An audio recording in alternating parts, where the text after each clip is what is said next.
মৃত্যুদণ্ড যে রায় ঘোষণা করা হয়েছে সেই রায়টা কার্যকর করা কি আদৌ সম্ভব হবে? ভারত কিন্তু শেখ হাসিনাকে বাংলাদেশে ফেরত পাঠাবে না।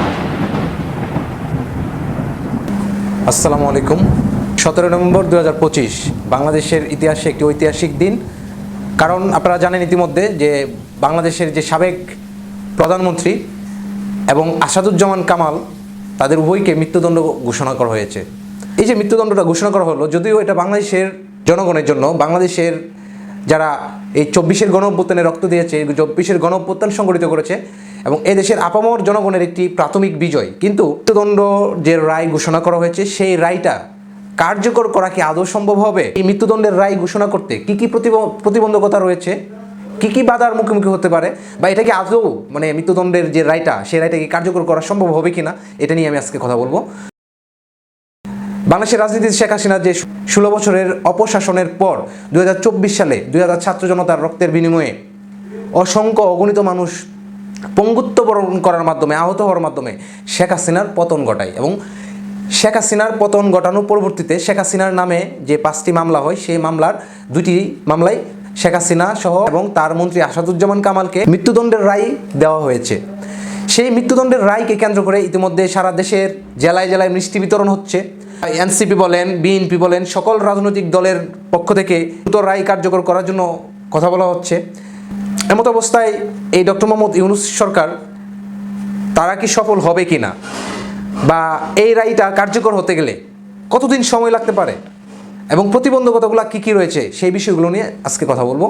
তো যারা আমাকে দেখছেন তাদেরকে বলবো আমার চ্যানেলটি সাবস্ক্রাইব করে আমার পাশে থাকুন। ইতিমধ্যে এটা অনেক মনে একটা প্রশ্ন রয়ে গেছে যে আসলে প্রাথমিক বিজয় শেখ হাসিনার যে মৃত্যুদণ্ডের রায় সেটা ঘোষণা করা হয়েছে, কিন্তু সেই রায় কার্যকর করতে গেলে এটা কিন্তু সহজ বিষয় না। আপনারা ইতিমধ্যেই জানেন যে শেখ হাসিনার যে রায়টা ঘোষণা করা হয়েছে সেই রায়টা কিন্তু শেখ হাসিনার অনুপস্থিতিতে ঘোষণা করা হয়েছে। তো শেখ হাসিনা যেহেতু অনুপস্থিত, তো সেহেতু এই রায়টা এখনও আরও অনেক পথ পাড়ি দিতে হবে। এবং আপনারা জানেন শেখ হাসিনা অনুপস্থিত মানে সে কোথায় আছে? সে ভারতে আছে, ভারতের আশ্রয়ে আছে। এবং শেখ হাসিনাকে উপস্থিত করার জন্য, শেখ হাসিনাকে দেশে পাঠানোর জন্য বাংলাদেশ সরকারের পক্ষ থেকে কিন্তু বারবার যোগাযোগ করা হয়েছে ফরমালি, কিন্তু তারা কিন্তু ইতিবাচক কোনো সাড়া দেয় নাই। তাদের পক্ষ থেকে বলা হয় এরকম ভবিষ্যতে জনগণের ম্যান্ডেট নিয়ে যদি কেউ ক্ষমতায় আসে তখন তাদের সাথে কাজ করতে তারা প্রস্তুত। তো ইতিমধ্যে যেহেতু শেখ হাসিনা ভারতের আশ্রয়ে সেখানে নিরাপদে আছে, সেহেতু এখনই বলা যাচ্ছে না শেখ হাসিনার রায়টা কার্যকর হতে কতদিন লাগতে পারে। এটা অনেকের মতে কয়েক মাস থেকে কয়েক বছরও লাগতে পারে এবং অনেকে বলে যে এটা না, কার্যকর করাই সম্ভব হবে না। বাংলাদেশে যদি কোনো মৃত্যুদণ্ড কার্যকর করতে হয়, সেই মৃত্যুদণ্ড কার্যকর করতে গেলে কিন্তু 6 থেকে 8টা ধাপ অতিক্রম করে যেতে হয়।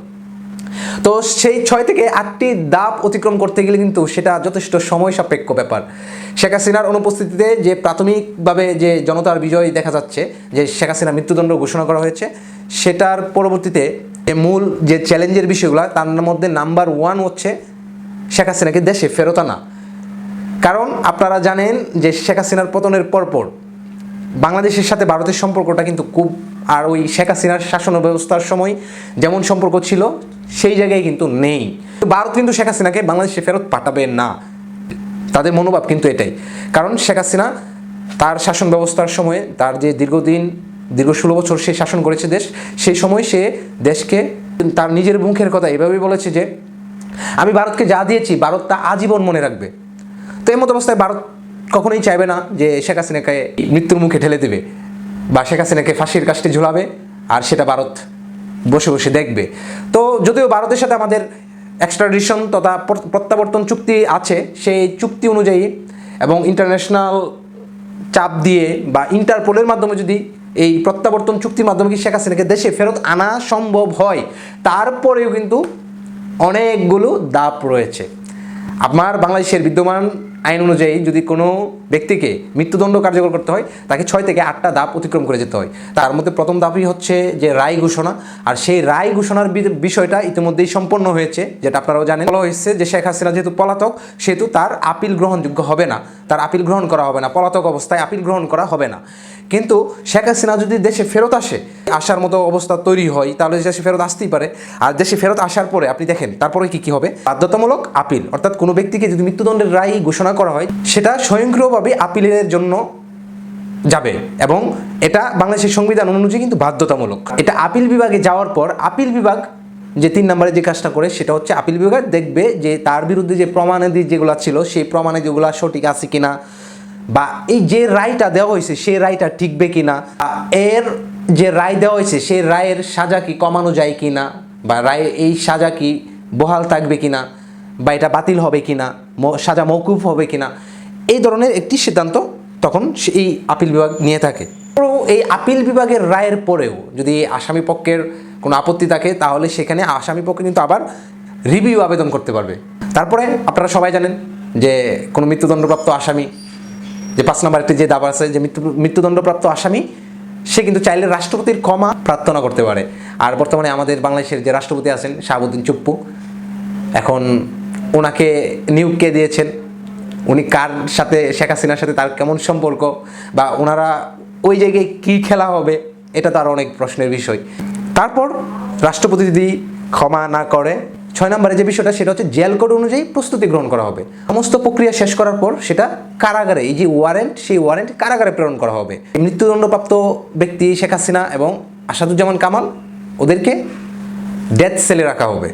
স্বাভাবিকভাবেই যে প্রক্রিয়াগুলো থাকে, পরিবারকে জানানো, ডাক্তার দিয়ে পরীক্ষা নিরীক্ষা করা, বা আপনার ওই জীবনের শেষ অন্তিম যে ইচ্ছা কি, বা আলেম উলামা ওনাদেরকে নিয়ে এসে তওবা পাঠ করানো, এই ধরনের আনুষ্ঠানিকতা শেষ করার পর মৃত্যুদণ্ড কার্যকর। সেটা হচ্ছে আপনারা সবাই জানেন সেটা যে কারাগারের পুলিশ সুপার ম্যাজিস্ট্রেটের উপস্থিতিতে ফাঁসি কার্যকর হয়ে থাকে।